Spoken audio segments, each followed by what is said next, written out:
महादेव और स्वामी की शक्तियों का ऐसा अंतर्विरोध कदापि शुभ नहीं है।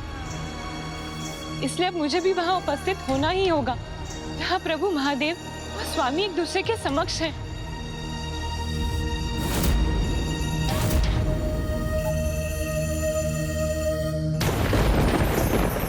इतना अद्भुत प्रकाश!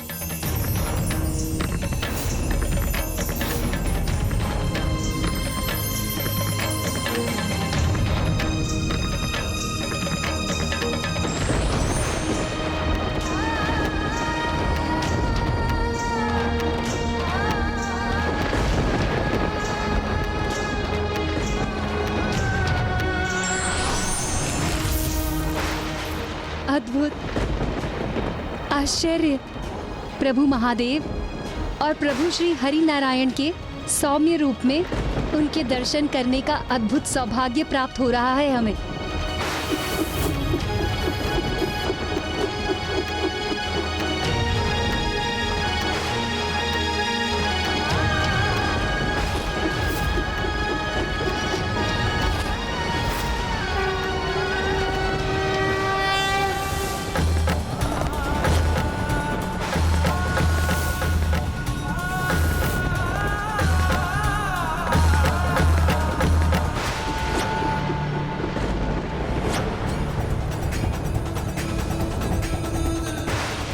दोनों प्रभु अपनी ऊर्जा के प्रभाव से एक दूसरे को सुरक्षित भी कर रहे हैं।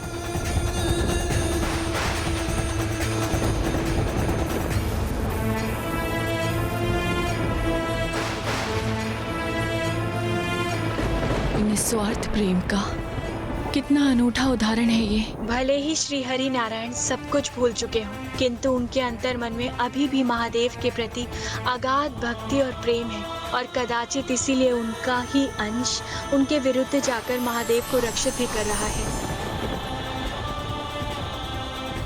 हमारे स्वार्थ से उत्पन्न प्रभु के प्रति हमारा मोह सर्वथा अनुचित था, जिसके कारण हमने दोनों प्रभु के मध्य टकराव की स्थिति उत्पन्न करवा दी। प्रभु श्री हरि नारायण का चक्र और प्रभु महादेव का त्रिशूल, ये दोनों अस्त्र होते हुए भी एक दूसरे को नष्ट करने में असमर्थ थे, क्योंकि इनके माध्यम से दोनों प्रभु का परस्पर स्नेह ही प्रदर्शित हो रहा था। इसीलिए इनके टकराव से जो प्रकाश उत्पन्न हुआ, उसने पंच सुंदरियों के भीतर लोभ और मोह के शेष विकारों को भी नष्ट कर दिया, जिसके कारण वो अनुचित मोह और अटूट स्नेह के भेद को पहचानने में समर्थ हुई।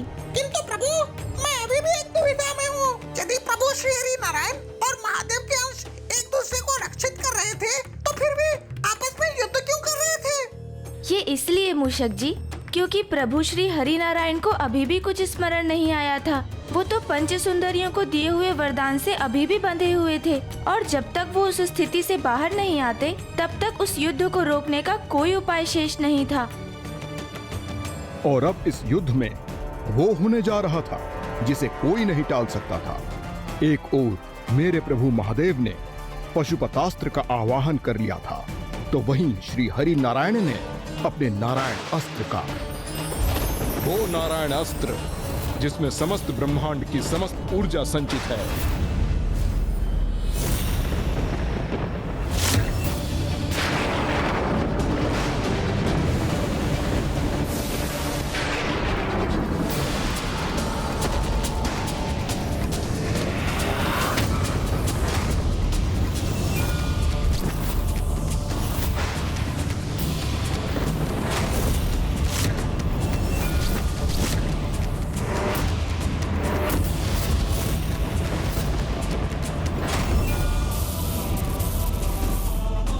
हमारे कारण हमारे पुत्रों की मृत्यु हुई, हमारे कारण हमारे पुत्रों का वध हुआ, समुद्र पाताल को क्षति पहुंची, और अब ये कैसा घोर अनर्थ होने जा रहा है।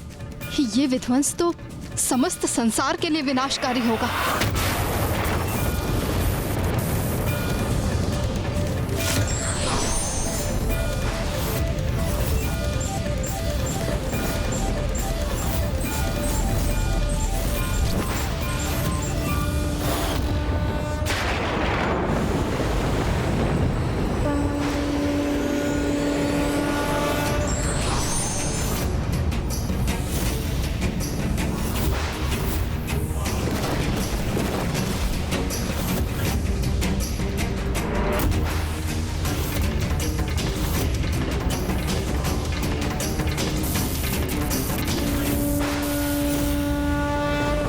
मैं आपसे संघर्ष तब तक करता रहूंगा जब तक कि आपकी स्मृति लौट नहीं आती श्री हरिनारायण।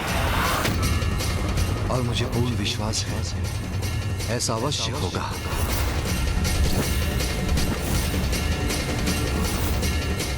वो पशुपति अस्त्र जिसमें जगत के समस्त जीवों की ऊर्जा समाहित होती है, उसका प्रयोग अब नारायण अस्त्र के विरुद्ध होने जा रहा था।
कहीं मुझे वहां पहुंचने में विलंब तो नहीं हो गया?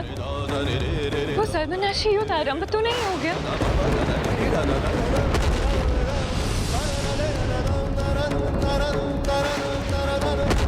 हमें शीघ्र वहां पहुंचना होगा।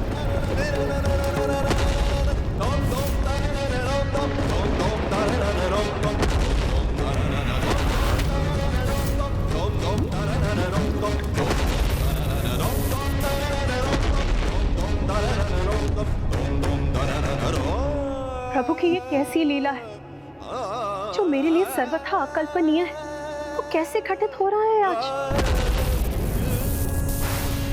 स्वामी और श्री हरि नारायण परस्पर युद्ध करने के लिए क्यों तत्पर हो रहे हैं?